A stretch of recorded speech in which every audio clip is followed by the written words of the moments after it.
Malam ini saya akan bercerita kisah nyata yang terjadi pada tahun 2022 dari salah satu pendengar setia channel kami, dan inilah kisahnya.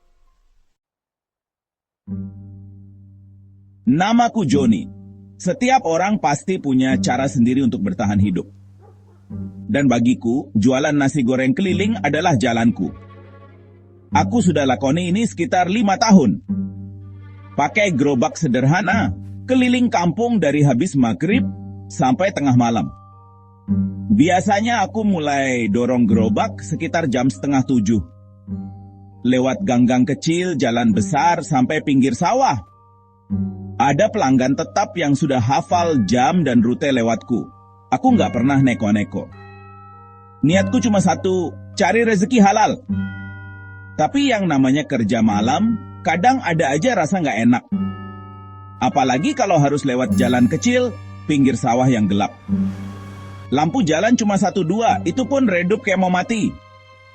Tapi aku selalu percaya, rezeki sudah diatur oleh Yang Maha Kuasa.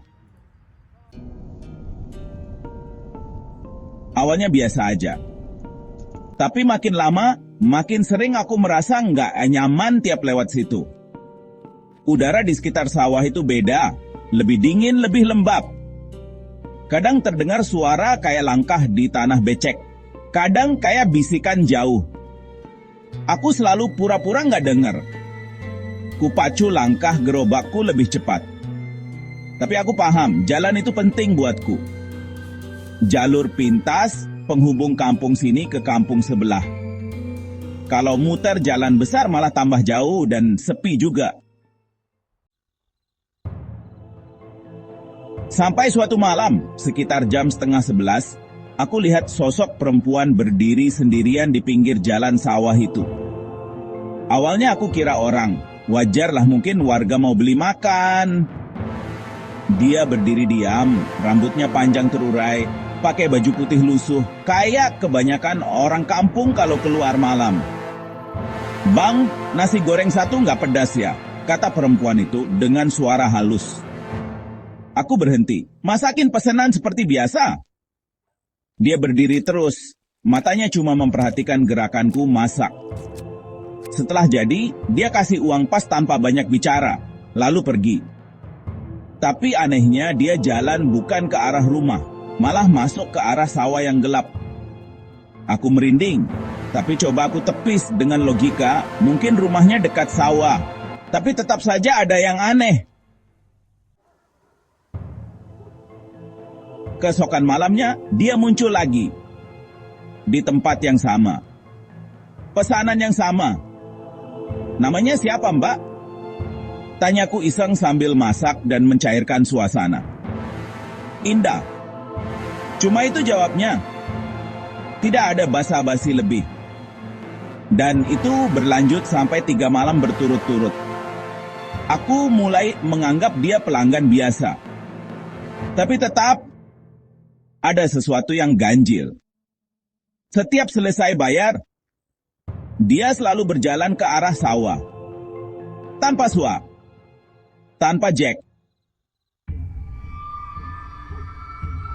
Malam keempat saat aku lagi masakin pesanan Indah, tiba-tiba seorang pelanggan lamaku, Roni, lewat naik motor. Roni menyapaku. "Loh John, ngapain berhenti di sini? Lagi masak buat siapa?" "Ini masakin buat Mbak Indah, Ron," jawabku singkat. Roni malah kelihatan bingung dan sedikit pucat. Dia lihat ke sekitar dan bertanya kepadaku, "Indah siapa? Di mana?" "Aku nggak lihat orang, John." Aku spontan noleh ke tempat Indah berdiri tadi. Kosong, nggak ada siapa-siapa. Darahku seperti turun ke kaki semua. Aku merinding. Malam itu aku nggak bisa tidur. Berkali-kali aku memikirkan ulang pertemuan dengan Indah. Semua seperti masuk akal saat dijalani, tapi absurd kalau dipikir ulang. Aku akhirnya putuskan libur jualan seminggu penuh. Bukan karena takut, tapi lebih karena shock. Rasanya kayak ditipu sama kenyataan, tapi hidup harus jalan terus. Seminggu kemudian aku kembali dorong gerobak keliling. Tapi aku nggak lagi lewat jalan sawah itu terlalu malam. Kalaupun harus lewat, aku selalu bisik lirih. "Permisi Mbak Indah, saya cuma numpang lewat." Dan aku selalu berdoa dalam hati. Aku nggak lihat dia lagi. Tapi anehnya, kadang aku merasa ada aroma wangi samar, kayak bau melati. Beberapa pelanggan bahkan sempat tanya kenapa aku jarang lewat sawah lagi. Aku cuma senyum, nggak mungkin aku jelasin. Sampai sekarang, aku masih nggak tahu siapa sebenarnya Indah. Tanya ke warga sekitar pun nggak ada yang kenal. Nggak ada yang pernah lihat perempuan seperti itu berdiri di pinggir jalan sawah malam-malam. Misteri ini masih terus menghantui pikiranku. Aku tetap jualan sampai sekarang. Kadang rasa takut itu muncul lagi. Kadang aku merasa ada yang memperhatikan dari jauh.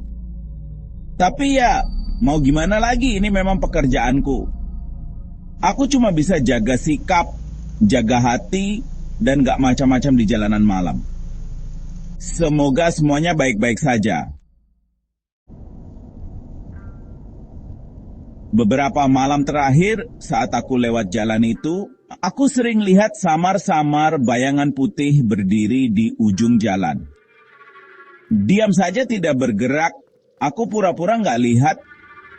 Kadang aku masih bergumam lirih. "Permisi ya Mbak Indah, saya nggak nganggu, cuma numpang lewat cari rejeki." Sampai sekarang, aku nggak pernah benar-benar tahu siapa dia. Dan mungkin memang lebih baik tetap nggak tahu. Barusan adalah kisah nyata yang dialami oleh pendengar channel kami. Jika Anda memiliki pengalaman yang serupa atau memiliki cerita lain, bisa langsung tulis di kolom komentar. Siapa tahu kami akan membawakan kisah kamu di kemudian hari. Untuk itu, bantu kami membangun channel ini dengan cara like dan subscribe. Terima kasih sudah menonton dan sampai jumpa lagi di episode berikutnya.